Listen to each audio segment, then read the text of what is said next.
Welcome to Herd Mentality, a podcast from StoneX where we discuss global dairy markets and what's driving them. Remember that the trading of derivatives such as futures, options, and over the counter products or swaps may not be suitable for all investors. Derivatives trading involves substantial risk of loss, and past results are not necessarily indicative of future results. We're recording this on Wednesday, February 26th. With me this week is Aurélien Huit, who's based in France. I wanted to bring on somebody who attended Gulfood last week. We had a number of guys there, but Aurélien offered to come onto the podcast because I want to talk about the demand side. We've seen some significant downward pressure on European skim, on U.S. non-fat, on GDT Pulse this week. Both whole milk powder and skim milk powder were down over 3%. And I was expecting maybe some more positive demand news coming out of Gulfood, but I haven't heard much. So, Aurélien, what did you hear at Gulfood? Well, as far, I heard some people again complaining about very low levels of demand on the show, especially on the S&P side. So they were saying that, Middle East markets were actually not asking for product at the moment. And the only highlight of the week was that ONIL tender that was announced right at the beginning of the event. So, was there much talk on the fat side at Gulfood? Well, um, not not that I have not that I've heard. I had the occasion. I haven't talked too much to people from Oceania, but I talked more to people from South America, and they were basically expressing the fact that they were almost sold out. Well, the figures showing that they have apparently still where they were still able to offer some quantities for O'Neill, so maybe they had put that in their books already, but they were they don't have a lot of milk. The availability is very low for whole milk powder from South America. I'm sorry, I don't have any exact figures for Oceania, so I'm not gonna expand myself on that. But yeah. So, who did you mostly talk with at Gulfood? Like the one time I was there, it was a lot of Middle Eastern and South Asian buyers and traders. Yeah, we met to that show is probably the most international one where you can have people meeting from Australia, Oceania, and Europe and America. That's probably a unique show for that specific reasons. We also saw people from Russia, Ukraine. They had a big delegation with a big pavilion over there, which was good to see. There's definitely, this Gulfood in February is more for consumer products, etc. So you have a lot of people that are also visiting the show. India is highly represented when you're walking into the hallways.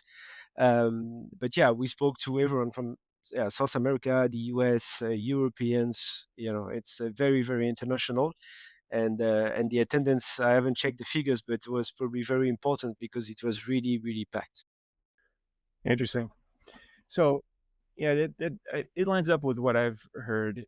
Just comments that customers have sent us that demand doesn't sound all that great, or there wasn't any new wave of demand coming out of Gulfood.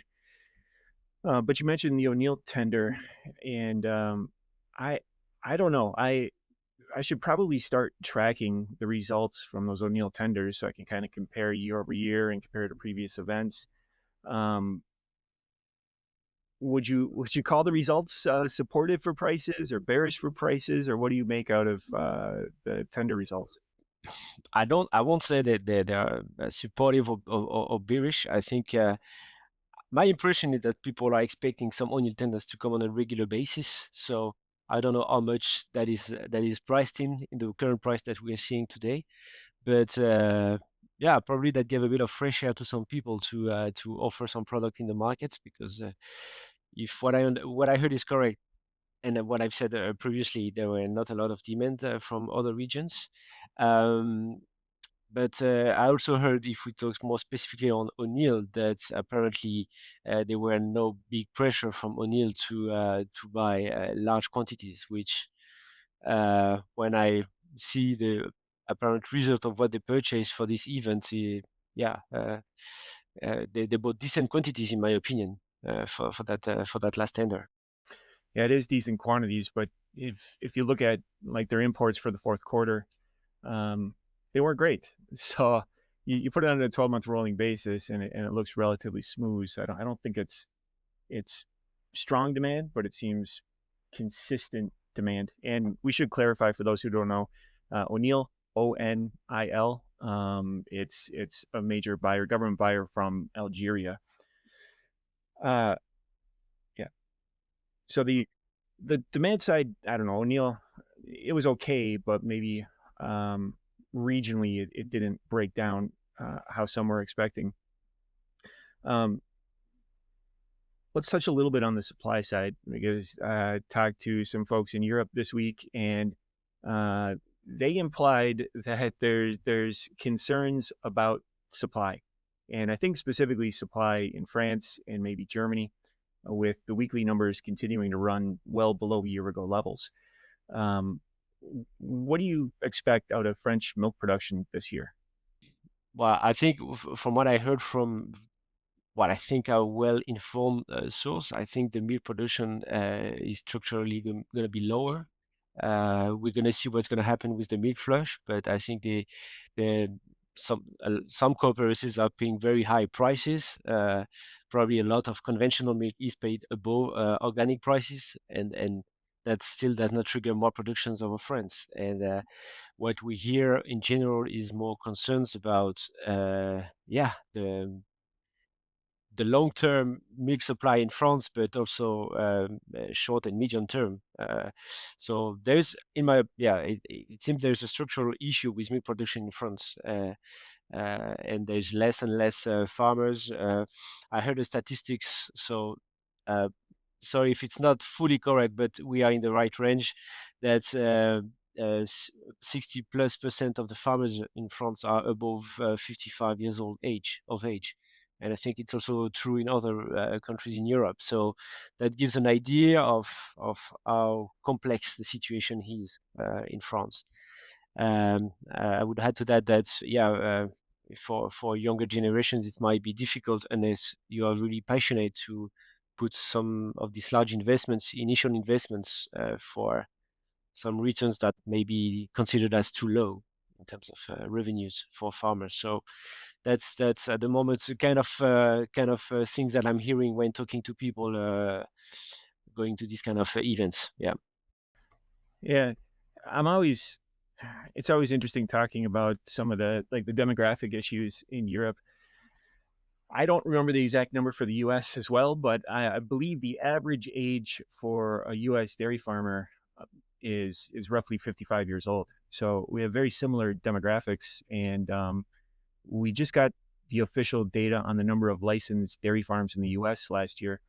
And again, I'd have to look up the exact numbers, but I think we were down another 5 to 6% in terms of the number of dairy farms. And if you look at the decline in dairy farms on a percentage basis for the US, for the EU 15, for Canada, for Australia, the decline in dairy farms over the past 20 years on a percentage basis is very, very similar. But we don't have this doom and gloom about long-term structural issues in the U.S. And I think it's because um, we're able to build 5,000 cow farms. So the older generation can retire, and we lose 1,000, 2,000, 100 cow farms, and then we build a couple of 5,000 cow farms and fully make up for it. Um, yeah, so it's from my perspective, the it's not so much the demographics, it's because across the major dairy exporters in kind of the Western world, we're facing very similar demographics. It's the regulations around building new farms and the scale of farms that is the longer term issue for Europe. Yeah, you're probably correct. I know there has been some attempts to have larger farms in France, and I can't even tell you the big scandal that has created across the country. We're talking about a Thousand Coast Farm back in the days. That was the name of it. So yeah, we're still in a very different farm size over Europe in general. France and Germany is not global milk production, but we have relatively weak or some concerns about supply issues in Europe, but we have a weak demand situation, at least for skim. How does it all kind of balance out for prices? Um, well, I think the price are still in a range of 2.5, 2.6, even on Q2, Q3. So that's relatively high compared to we hear there's some more competitive origins that are being offered in the market. So I think it's also not helping probably origins from Europe to be competitive but um, maybe there's not much alternative than EU SMP in the market at the moment. So that's maybe a supportive factor as well. And people might also look at all these production figures that are lower, and they might think, okay, that's that I think the price there's no reason for the price to come off as well too much. So that might be it. And I think there's still a big spread between the fat price level, though they came down a little bit, and the protein. So with the current milk price paid to farmer, I think the price for protein is still relatively low, I would say. I haven't done my math, but I would guess so. All right, Aurelian, thanks for your time today. Yeah, my pleasure. The StoneX Dairy team spans the US, EU, Asia, and Oceania, providing market intelligence, analysis, and forecasts through our interactive data platform called StoneX Plus, as well as full service brokerage on the major dairy exchanges, the CME, EEX, and SGX. If you're interested in finding out more about our market intelligence or brokerage services, you can find more information on stonex.com.